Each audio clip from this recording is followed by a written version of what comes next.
A recent rule change takes a banned substance off the WADA list, which is good news for at least one UFC fighter who's fond of it. But is the move a significant one? MyJunkie columnist Ben Falkes discusses it with retired UFC and WEC fighter Danny Downs in this week's Trading Shots. Falkes: good news, homie. The World Anti-Doping Agency WADA is removing cannabidiol from its prohibited list beginning in 2018. That means the next time Nate Diaz wants to vape some CBD in full public view, it'll make your life a better place. He doesn't have to worry about the US Anti-Doping Agency USADA giving him a hard time about it. Ultimately, this is a pretty small change. But am I alone in feeling at least somewhat encouraged? As much as we complain about the UFC's anti-doping program focusing on the wrong things, shouldn't we give the larger anti-doping forces some credit for being able to admit mistakes, however slowly, and edit their own lists accordingly? Downs: are you encouraged? Because your podcast has a CBD sponsorship. You're a lot of things, Ben, but I can't believe that big CBD was able to buy you off so easily. I don't see the big deal in this announcement.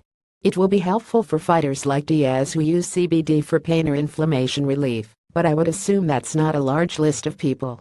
Also, if you read WADA's own website, it states synthetic cannabidiol is not a cannabimimetic. However, cannabidiol extracted from cannabis plants may also contain varying concentrations of THC, which remains a prohibited substance. So what's really changed here? This is a very specific, slight modification to the list. In the broadest sense, sure, let's give them credit for not setting the list in stone and never changing it.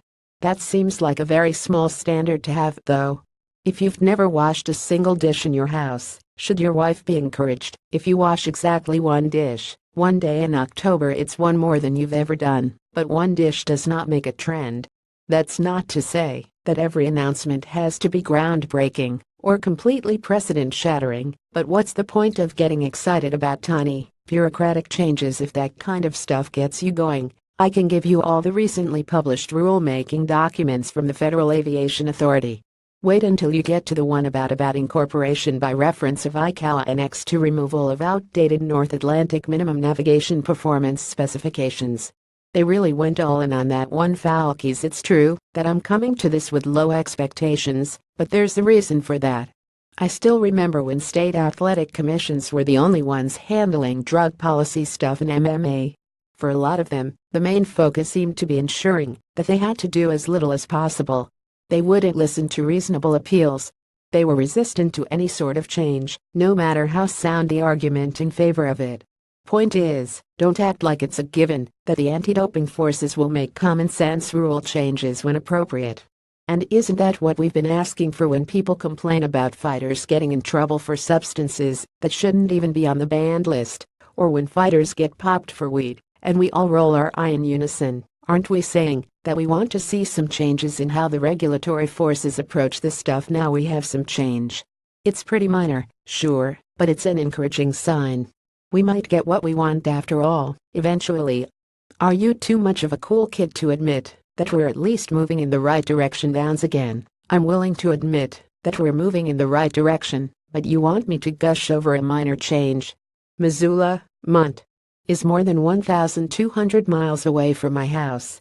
If I take a couple steps north, I'm heading in the right direction, but I wouldn't tell you to start prepping the guest room for me.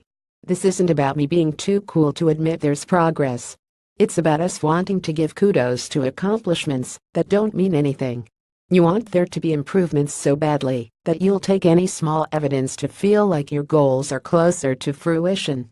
It's similar to the Finns media who want MMA to break into the mainstream.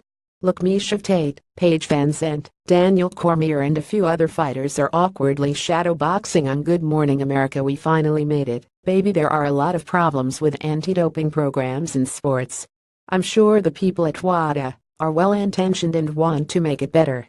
I look forward to improvements and will champion them when they happen. What I won't do, though, is give them credit just for trying. I would expect others to do the same. Ben Falkes is MyJunkie and USA Today's MMA columnist. Danny Downs, a retired UFC and WEC fighter, is a MyJunkie contributor who has also written for UFC.com and UFC 360. Follow them on Twitter at @benfalkesma and @danaboydens.